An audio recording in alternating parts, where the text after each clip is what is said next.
नमस्कार दोस्तों, stock market studies में फिर से एक बार आपको बहुत-बहुत स्वागत है। तो आज यहाँ पे मैं डिस्कशन करूँगा एक पावर जेनरेट और पावर डिस्ट्रीब्यूशन कंपनी के बारे में।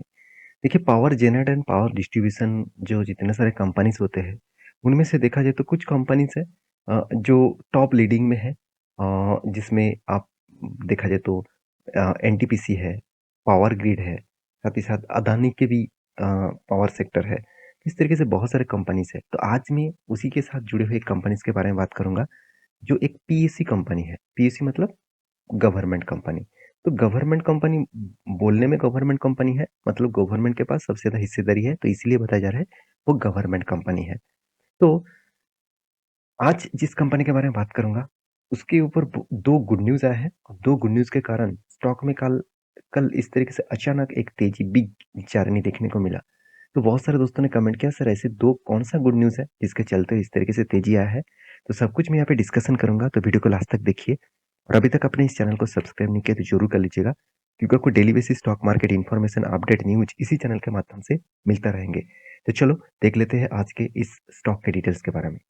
सबसे पहले मैं इसका चार्ट पैटर्न आपको दिखाऊँगा और कंपनी का नाम आपको बताऊँगा जिसका नाम है एनएचपीसी जो देखा जाए तो हाइड्रो प्रोजेक्ट के ऊपर काम करते हैं। आप कहेंगे सर हाइड्रो प्रोजेक्ट क्या है? चलो मैं एक बार आपको बता भी देता हूँ, दिखा भी देता हूँ। हाइड्रो प्रोजेक्ट का मतलब होते हैं जितने सारे मतलब डैम से बनाया गया प्रोजेक्ट है, जितने सारे डैम के माध्यम से पावर जनरेट किया जाता है, उसको हाइड्रो प्रोजेक्ट कहा जाता है। तो देखिए एक ज़ीरो इमिशन तो मैं नहीं कहूँगा।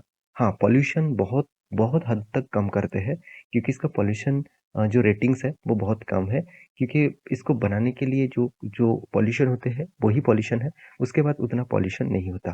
तो पावर सेक्टर इंडस्ट्रीज़ में हाइड्रो प्रोजेक्ट के ऊपर सबसे ज़्यादा अगर किसी भी कंपनी काम करते हैं, वो है एनएचपीसी। तो एनएचपीसी ने 2 बड़े गुड न्यूज़ दिया जिसके चलते स्टॉक के ऊपर एक शानदार मोमेंटम देखने को मिला। ग्राउंड लेवल से मैं टॉप लेवल तक देखूँ तो अराउंड अराउंड 5% का जंप देखने को मिला है। तो ऐसा क्या हुआ जिसके लिए 5% तेज़ी देखने को मिला? तो चलो सबसे पहले मैं कंपनी के 2 न्यूज़ के ऊपर चला जाता हूँ। फर्स्ट जो न्यूज़ है वो बिज़नेस टुडे मार्केट न्यूज़ के ऊपर मैं आ चुका हूँ इस चैनल के माध्यम से, इस न्यूज़ चैनल के माध्यम से। तो पूरा क्रेडिट इस साइड को दूँगा। यहाँ पे क्या बताया जा रहा है? NHPC share raise after 4 days मतलब 4 दिन के बाद ऑब्वियसली 4 दिन में किस तरीके से गिरावट हुआ था वो भी देख लीजिए। देखिए कंटिन्यूअसली गिरावट, उसके बाद correction.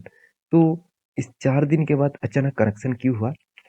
4 days on government note to यहाँ पे देखिए एक जो इसका जो एक्सपेंसेस है फॉर अरुणाचल प्रोजेक्ट मतलब अरुणाचल प्रदेश के ऊपर जो एक्सपेंसेस है उसके ऊपर गवर्नमेंट ने एक मतलब एक न्यूज़ पब्लिश किया जिसके चलते हुए स्टॉक के ऊपर एक तेजी देखने को मिला। तो वो न्यूज़ कौन सा है? चलो मैं आपको बता देता हूँ। शेयर एनएचपीसी लिमिटेड यहाँ पे देखिए again after the fourth session of fall today after the cabinet committee of economics जो एफईआरएस है मतलब जो CCEA cleared rupees 1600 crore expenditure for the यहाँ पे देखिए इम्प्लीमेंटेशन ऑफ जो एक्चुअली जो प्रोजेक्ट है जो दिबंग मल्टीपर्पस प्रोजेक्ट है 2880 मिली मेगावाट का और वो भी अरुणाचल प्रदेश के लिए जो 1600 करोड़ का जो फंडिंग है वो यहाँ पे अनाउंसमेंट कर चुके हैं।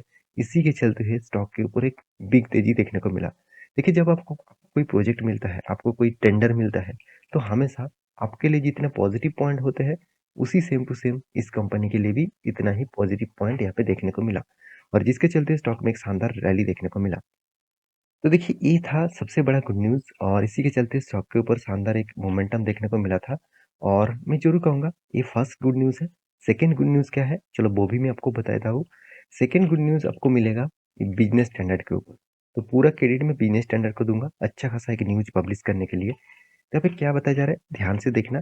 NHPC raise 996 crore through issuing non convertible bonds. इसका मतलब कंपनी खुद पैसा उठा रहा है। देखिए, अगर मान के चलिए मैं एक आपको एग्ज़ाम्पल दे रहा हूँ, मान के चलिए आपका बिज़नेस यहाँ पे है, ठीक है? तो आपका बिज़नेस है और आपका बिज़नेस को बड़ा करने के लिए आपको टेंडर की ज़रूरत होगा। तो आपको मान के चलिए आपको 2 टेंडर मिल गया। तो 2 टेंडर मान के चलिए यहाँ पे 5 लाख का मैं छोटे अमाउंट से बता रहा हूँ, यहाँ पे 10 लाख का। तो टोटल कुल मिला कितना 15 लाख का यहाँ पे आपको मतलब टोटल फंड यहाँ पे प्रोजेक्ट मिला। इस दोनों प्रोजेक्ट के करने के लिए मान के चलिए आपके पास 10 लाख रुपया है, तो आप तो कर नहीं पाएँगे, तो इसके लिए आपको लोन लेना पड़ेगा। मगर लोन लेंगे तो आपको ज़्यादा इंटरेस्ट पे करना पड़ेगा। तो इसीलिए कंपनी क्या करते हैं, कंपनी डिबेंचर्स इश्यू करते हैं, जिसको बॉन्ड के तरीके से भी देख सकते हैं। तो बॉन्ड और डिबेंचर से जो इंटरेस्ट दूसरों को देना पड़ता है, वो बैंकिंग परसेंटेज के हिसाब से बहुत कम है। मान के चलिए बैंक को आपको लोन के हिसाब से देना पड़ेगा 12%। वही अगर आप डिबेंचर और बॉन्ड इश्यू करेंगे, जहाँ पे आपको 9%, 10% के आसपास ही देखने को मिलेगा। तो वो मैटर करते हैं, वो टाइप किस तरीके से बॉन्ड्स है, किस तरीके से डिबेंचर्स है। तो यहाँ पे देखिए करीबन-करीबन 1000 करोड़ के आसपास, यहाँ पे 996 करोड़, अराउंड अराउंड 1000 करोड़ के आसपास यहाँ पे फंड रेज़ करने वाला है, और वो भी फंड इश्यू करने वाला है, वो भी किसके माध्यम से? Non convertible bonds. तो सॉरी, यहाँ पे डिबेंचर्स नहीं, यहाँ पे बॉन्ड के बारे में बात किया जा रहा है। तो इसके मतलब बॉन्ड्स इश्यू किया जा रहा है, तो ये भी एक बहुत बड़ी बात है। तो पहले तो प्रोजेक्ट मिला, और उस प्रोजेक्ट से पहले ही कंपनी ने क्या किया, यहाँ पे बॉन्ड इश्यू कर दिया। इसका मतलब फंडिंग भी आ जाएगा कम इंटरेस्ट में, और आपको मतलब काम भी हो जाएगा और प्रॉफिट भी मिल जाएगा।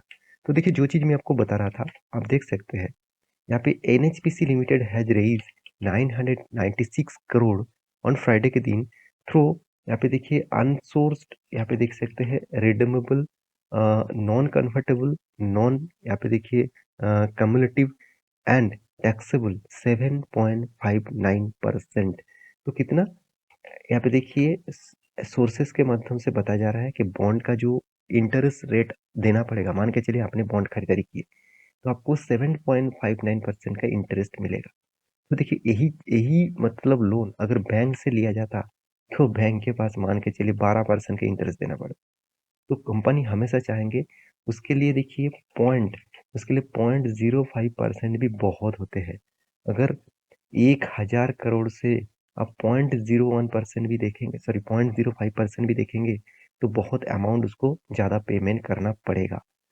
तो मेरे कहने का मतलब है, कंपनी इस 2 गुड न्यूज़ देने के कारण स्टॉक के ऊपर एक अच्छा खासा मोमेंटम देखने को मिला है।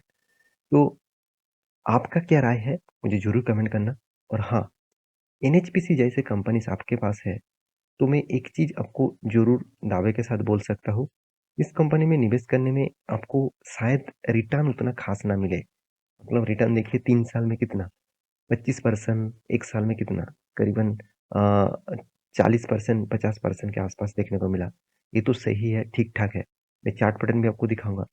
मगर 10 साल, 5 साल में क्या हुआ? 4-3% का यहाँ पे रिटर्न देखने को मिला। अभी नेट प्रॉफिट के बारे में बात करूँ तो कंटिन्यूअसली नेट प्रॉफिट ज़बरदस्त यहाँ पे देखने को मिला। इन्वेस्टर के बारे में बात करूँ तो इन्वेस्टर भी देखिए यहाँ पे प्रोमोटर के पास 70% होल्डिंग, डीएस के पास 14% का होल्डिंग, गवर्नमेंट, पब्लिक सबके पास होल्डिंग देखने को मिला। तो होल्डिंग के बारे में बात करूँ तो यहाँ पे अच्छा खासा होल्डिंग हर किसी ने उठा के रखा। इसके पीछे 2 रीज़न है, रिटर्न भी पॉजिटिव मिला और यहाँ पे डिविडेंड भी अच्छा खासा मिल रहा है। तो ये दोनों कारण की वजह से लोग इन्वेस्टमेंट इस कंपनी के ऊपर करना चाहते हैं। तो गवर्नमेंट कंपनी के होने के नाते भी इस कंपनी का हर पैरामीटर आपको पॉजिटिव दिखेगा।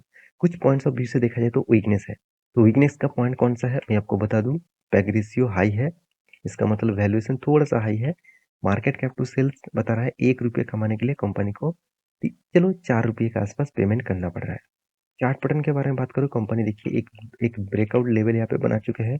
मैं आपको बहुत बार बोल चुका हूँ, यहाँ पे कोई रीबैक करके रिट्रेसमेंट दिखाएगा तब मैं एंट्री लूंगा।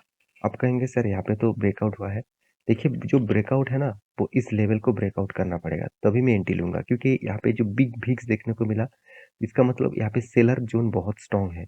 तो इस लेवल को जब तक ना ब्रेकआउट करेगा तब तक मैं एंट्री नहीं लूंगा। तो आपका क्या राय है मुझे जरूर कमेंट करना। इस तरीके से इन्फॉर्मेशन आपको जानना है, देखना है, तो प्लीज़ मेरे साथ जुड़े रहिए। मिलते हैं नेक्स्ट वीडियो में, तब तक के लिए अच्छे से रहिए, अपने ख्याल रखिए। Bye bye.